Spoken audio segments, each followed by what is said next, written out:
All right, guys, we got An0maly here. We are at Student Action Summit. What's new with you, man? Life is good. Thanks for having me, and good to see you here. Yeah, a lot of conspiracies these days. Dude, it's funny because growing up, I guess I was considered a conspiracy theorist because I didn't trust George Bush. I wasn't a libtard where I hated America, but I thought they were lying about the wars, and everybody hated me. And it's sad to see that a lot of the conspiracies I thought were true, that I was hoping weren't true, actually were true. Yeah. And now it's almost a compliment to be a conspiracy theorist. Before it was like you were a villain. When I was in high school, I don't know if it's because of where I lived, but everyone thought I was crazy. And now it feels like the conspiracy theorists are almost above 50%. It's gone from less than 5% of the population to above 50%. Some people get carried away, and that's an issue. But, I can't say I'm that mad at it because everyone was normies back in the day. They're like, we got to go fight the war on terror for George Bush. I was like, he's a puppet of the bankers. Right. And they're like, no, he's not. He's a patriot. I was like, all right, we'll see. It was pre-internet. We didn't have access to as much information with ease. Right. So I guess it was harder to be convinced back in the day. 100%. I mean, they had the television stations, they had the radio, and that was 99.9% of what people listened to. So it was way easier to control the narrative. Yeah. What was the first one that really you dove down the rabbit hole, I guess? And definitely 9/11. Just the fact that it happened, we went to war, and I felt the wars were unjust. I watched documentaries about them. I listened to independent hip hop artists like Jedi Mind Tricks. There's a song with Ari the Rugged Man, who we're kind of friends now, but it's he's a little more left-leaning than I am, so it's I can't tell if he likes me or hates me, but he's always responding to my stories. Shout out Ari the Rugged Man, great artist. I chatted with him before, but it's they did a song called Uncommon Valor where they talked about the Vietnam War and just basically how it was a lie. So I got some of my truths through independent rap music, indie labels and stuff. And back when rap was not compromised, right?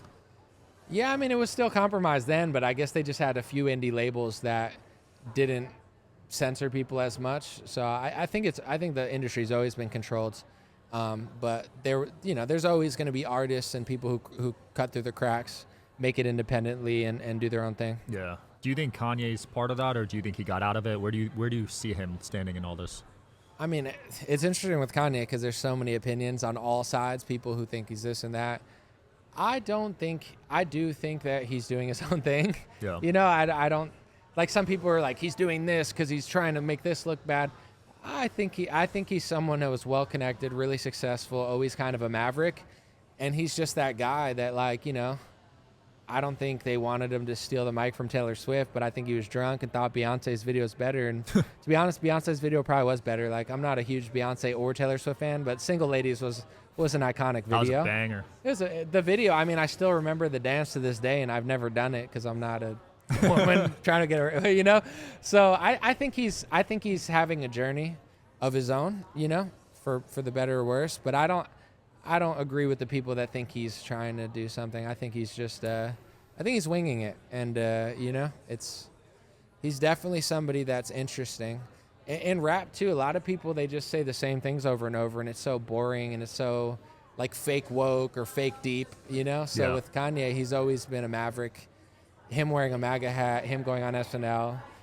There's nobody like him. He's definitely a unique person in hip hop. Shout out to Kanye. He was one of the first on the anti-Israel stuff too. I feel to really speak out about it. Maybe in rap, it's hard to say, but I think in rap. He was what they would call anti-Semitic before the war broke out. So I think before the war broke out, it was more uncommon. After the war broke out, there's a spotlight on it. Israel retaliated, and there was a lot more dissidence. I guess. It's not something I want to be known for, but I feel like I got called anti-Semitic in 2019 before Kanye, just for noticing that American politicians were passing hate speech laws in America. Trump and DeSantis, I'm a registered Republican. Yeah. They were both passing hate speech laws, and I read the laws, and it said, you can't say these people own banking. You can't say they have dual loyalty. You can't say that these people killed Jesus. And as a Republican, I was just I don't agree with speech laws. I believe in the First Amendment. I'm Italian, I'm Polish, I'm Puerto Rican. I don't think my people need special laws in America. It's so anti-American to demand special racial or religious speech laws for yourself. So I got blacklisted from a lot of Republican media, back then. And, shout out to Turning Point. They're very nice to me now, or at least some people are. And I appreciate them and I'm grateful. But the first time I tried to come here, they called me and said, you can't come. We saw your tweets. This was like years ago. But then somebody called me again and said, you can come. Somebody vouched for you. So I was allowed to come. But it's like I was, unfortunately, before a lot of these people, not to brag, and I don't think it's a bragging point, but I just noticed these things. And, the term anti-Semitic comes at you really quick when you're challenging anything Israel. And for me, it was nothing against the country, the people. It was just, I don't believe in hate speech laws, and I don't believe that one group needs hate speech laws. And in fact, not to ramble on, but I told people in 2019, like, I'm not trying to be rude, but I'm right. And if this is not going to go away. And it's like everything I said came true, where now there's more dissidents. People are more taking it further.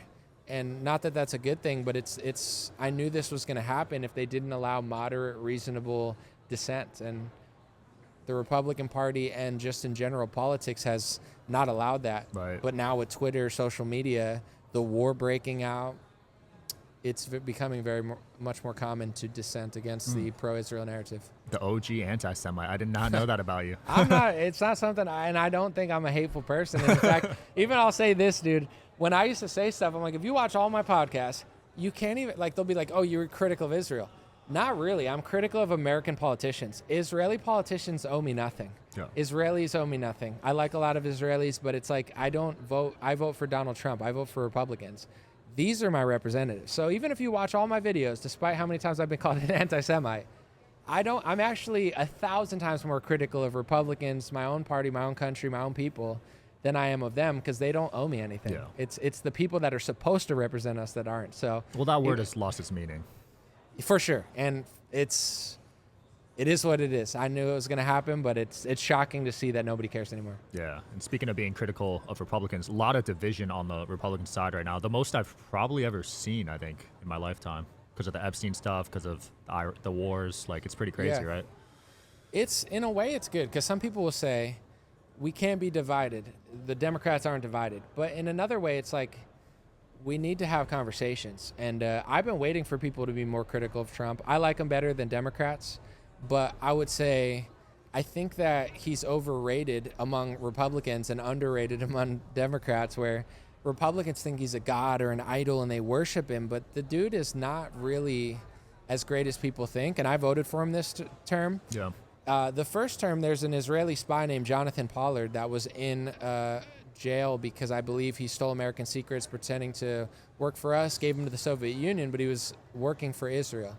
On that note, he was under Trump. Trump pardoned his handler to make sure his handler never got in trouble. Maybe his time was up, but he flew back to Israel on Trump's biggest donor's jet, the Adelson family, and got a huge hero's welcome in Israel. And it's like, listen, I have nothing against the country, but they stole American secrets and damaged our country, and they fly home on Trump's donor's jet. You would think that would be a big news story, right? You can almost only find it in Jewish and Israeli publications. It's very weird. I like a lot of Israeli publications because they're better than American publications. It's like Fox News, I don't think covered it. Like nobody, it's like that's not a big deal. What if a Chinese spy flew home on a Chinese donor's jet, or a Canadian or a Great British, spy that stole American secrets and screwed over America, that was in jail, flew home on a English donor's jet? Like it's so strange in the Republican world. And, as much as I don't want people to be divided, because I don't, like, people have to stop idol worshiping Trump. And I did a video 4 months ago why the Epstein files are never going to come out, because you look around Epstein, Alexander Acosta, I believe his name is, he gave Epstein the sweetheart deal. Trump hired him the first term to the Secretary of Labor. Yeah. This term, he hired Pam Bondi, who was the Attorney General in Florida. It's like, once Matt Gaetz was replaced with Pam Bondi, I knew it was over. I knew the Epstein files weren't going to come out, and I knew that Trump was going to crack down on pro-Palestine protesters. And when I say pro-Palestine protesters, I just want to be clear.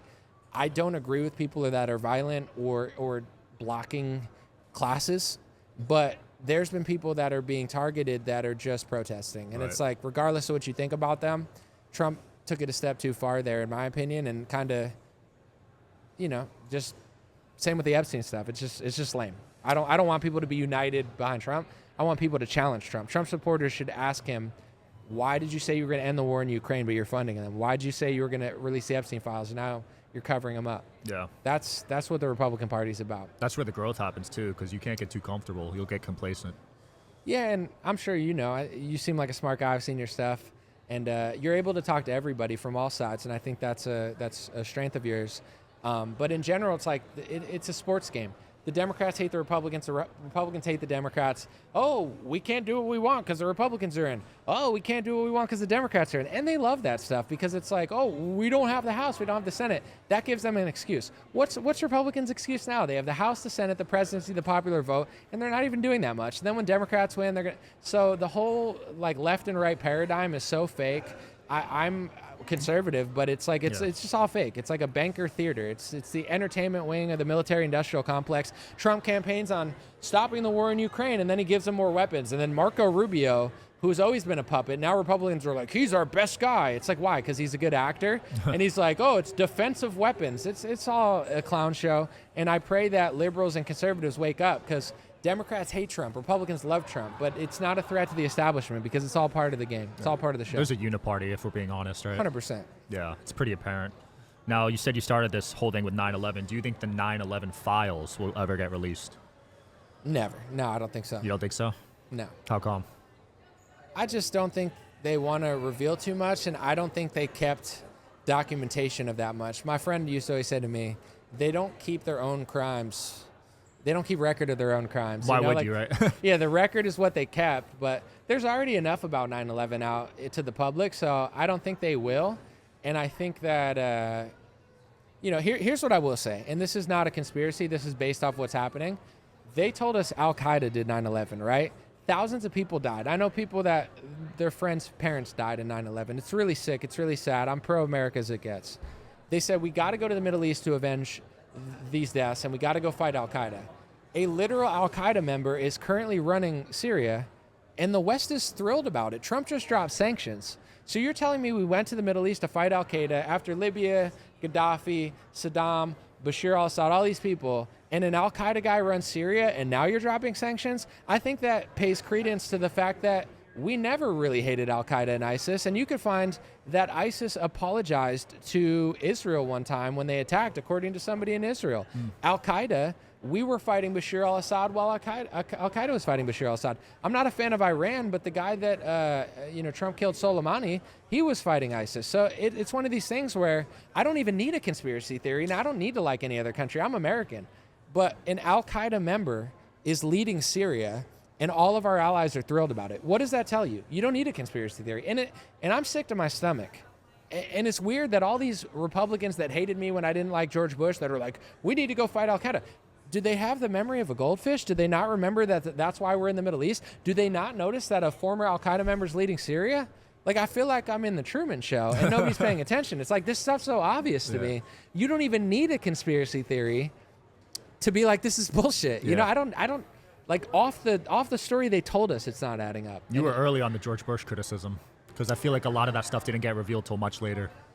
I was a teenager. I watched a documentary. I was a bad kid in school. I was smart, but I just didn't like school. So I remember watching Loose Change and believing it. You know, I don't know if everything is valid now, but I'm like 14 years old, and I see a documentary that says that 9/11 is an inside job. I don't know if I feel the same exact way that I did then, but that at least was asking questions, where it was like, don't blindly believe George Bush, don't blindly believe Republicans or Democrats, and patriotism does not mean allegiance to your government. Because with the right, and this is what a lot of Republicans, even at this conference, God bless them, they don't understand. They think we're fighting the left, we're patriots. The elites use patriotism to trick the right. They use LGBT, homosexuality, immigrants to trick the left. They know how to trick both sides. Give them a veteran, give them a war, give them a patriot. They're so elite at tricking Americans based on their biases. You think people will ever wise up to what's going on in politics? As somebody that seems like a critic because I'm always so against the grain, I do think there's been a huge awakening. I think there's been a huge shift. Now it just becomes the question of, like, are people tricked easily, or do they have a memory of a goldfish? There's a lot of people now that are way more awake. I want to say when I was in middle school and stuff, it was like nobody. Yeah. Now it seems like it's over 50%. So Doesn't seem like we can get people in office, but it's people like Marjorie Taylor Greene and Matt Gaetz sound like conspiracy theorists now, when 4 years ago they didn't sound like that, you know? So a lot of progress being made, in my opinion. I mean, there's a lot of social pressure, especially with the Epstein stuff right now, on our politicians. There should be. I've never seen like a movement this powerful, honestly, against politics. As there should be. I like Sagar and GD from Breaking Points, and I like Tucker. They had a great conversation about it on one of the biggest platforms. All the podcasters that are right-leaning, but they're also very honest, like people like Tim Dillon, Theo Vaughn, they're all talking about this. It's mainstream now. Yeah. I mean, Trump supporters need to realize that it's okay to love Trump, but don't see people who challenge him as the enemy. Right. Because he needs to be challenged. Yeah. Any president needs to, not even just Trump, just in general. 100%. Yeah. You've called out the fake Christian movement too, I saw. Yeah, I mean, I don't know where you want to go with that. I'll let you lead into it. But like, I'm not a pastor. I'm not trying to like gatekeep Christianity, but I guess you could let me know what you're saying with that. Cause with that, it's like, I'm a lot not of people, trying to I guess, use now. that Christianity card in politics, just especially at events like these, I've noticed. I think that there's a lot of politicizing inside the Christian church, where they tell you because you're a Christian, you have to have this foreign policy. Because you're a Christian, you have to support this country. And I don't necessarily agree with that. So I think it's great to be a Christian, but maybe when I'm a pastor, I could criticize a little harder on the Christians, but I have a long way to go myself. Yeah. Well, I know what you mean though, because it's a very emotional topic for Christians, right? They want to believe everything they're being told, from the pastors especially. Yeah, I've seen different churches around, and a lot of the mega churches, they're pushing foreign policy. I went to a church one time, and they referenced the Bible once, and they referenced other books 4 times. Really? And it's like, dude, the Bible's a great book. Some would say the greatest, especially most Christians. So it's like, you don't got it. Like, there's so much in the Bible, whether it's Old Testament or New Testament, of stories and history and like parables. Like, there's some weird stuff going on in the churches, you know? That is weird. What's the main investigation you're doing right now? Any specific conspiracy theory or anything? Not really. I'm just going with it day by day. I mean, I did an Epstein video 4 months ago. I said why the Epstein files aren't going to come out. So you called it. Yeah. Not trying to brag, but it's like I feel like I could take it 2 years off. I've been so ahead of the curve that I feel like my videos from 2019 until now, I could just repost them and it's the same. It's the same story on loop, man. You're like Nick Fuentes out here. I mean, I don't know. It depends. Some people like that comparison. Some people don't. But I feel like in terms of like predicting stuff, I'm saying. Well, I'll say this about Nick. I saw a tweet of Ben Shapiro calling him like an anti-Semite or something in 2016. So he was earlier than me in Republican politics getting blacklisted.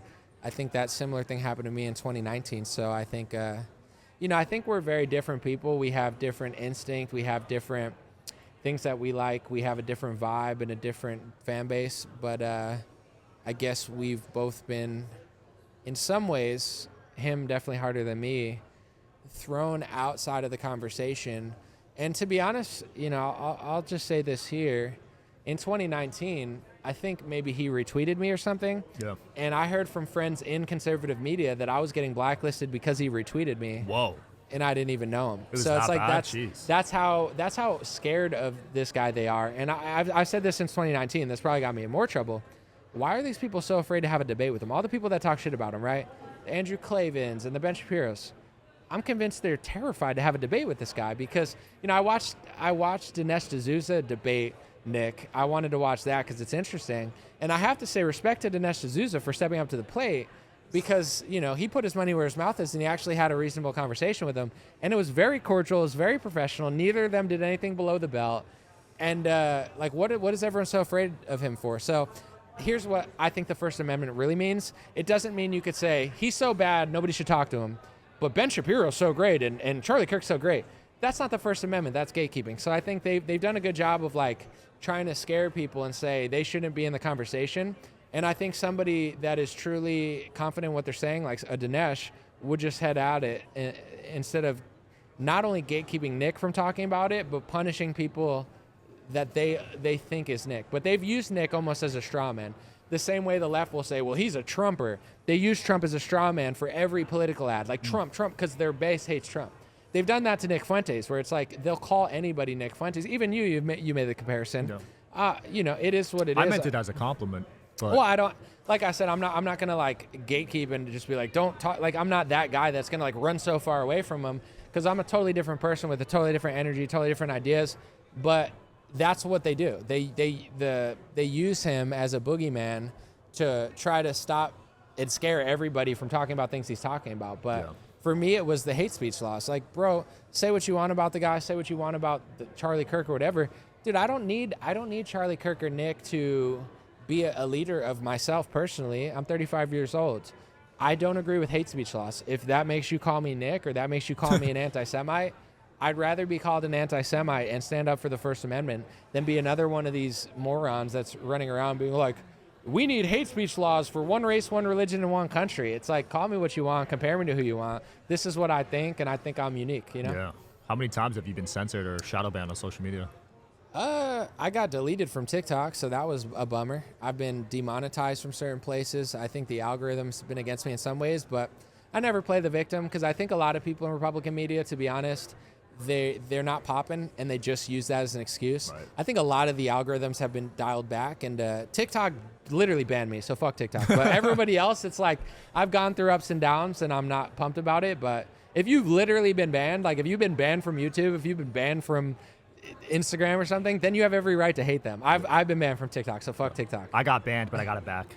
From TikTok? Yeah. I never got my account back, and they stole $900 from me. I had $900 in my bank account. They never gave it to me. So I'll connect you with fuck someone. TikTok. I'll connect you with when someone. Trump was banning them, I was like, I'm not for, like, ethically, I get why people are upset, but I was like, I got such a strong bias because they stole my money and deleted me. Like, yeah. Well, there's conspiracies there on who owns it now. You know. Well, this is the thing too. Before the whole recent TikTok ban, during Trump's first administration, he had a whole thing with them, and they handed over the American version, I believe, to Larry Ellison from Oracle. So everyone's saying like now, like, oh, they need to do this and that. Maybe they do, but I think they already kind of like forfeited it to Larry Ellison and Oracle. Look that up and find the connections there you can. But that happened there in Trump's first term. So, they've already been, their hands has been forced in many ways by the U.S. government. Yeah. Well, dude, it's been awesome. Where can people find you? Dream Rare on Instagram, DreamRare. That'll work. Check them out, guys, and I'll see you in Vegas next time, right? Thank you. Awesome. Appreciate you, brother. Peace.